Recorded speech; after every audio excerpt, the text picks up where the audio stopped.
అరే ఐశ్వర్యానికి కారకుడు, మోక్షానికి కారకుడు పరమేశ్వరుడురా, భగవంతుణ్ణి అర్చన చేద్దాం, కనీసం ఒక్క మారేడు దళం వేద్దాం, ఒక్క తులసి దళం వేద్దాం.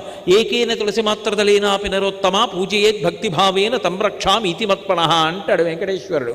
ఒక్క తులసి దళం చాలరా, నా పాదాల మీద వేస్తే మురిసిపోతానన్నాడు. అసలు భగవంతుణ్ణి అర్చిద్దామని అనుకోడు.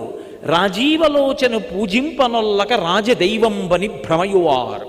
విష్ణు సహస్రనామ స్తోత్రం వచ్చా అండి నోటికి అని అడిగారు అనుకోండి, 60 ఏళ్ళు వచ్చినా రాదు. నేను ఒకసారి ఒక విషయం చూసి తెల్లబోయా. ఒక ఆయన చక్కగా విభూతి బొట్టు అన్నీ పెట్టుకుని వచ్చారు. నేను కళ్ళజోడు డాక్టర్ గారి దగ్గరికి వెళ్ళాను, ఆయన కళ్ళజోడు డాక్టర్ గారి దగ్గర ఒకరికన్నా ఎక్కువ మంది ఉంటారు. అప్పటిదాకా పరీక్ష చేసేసి అద్దాలు రాస్తూ రెండో వాడిని పిలిచేస్తారు. కూర్చున్నాను. ఆయన విష్ణు సహస్రనామం పుస్తకం ఇచ్చి ఏది చదవండి అన్నారు. ఆయన విశ్వం అనే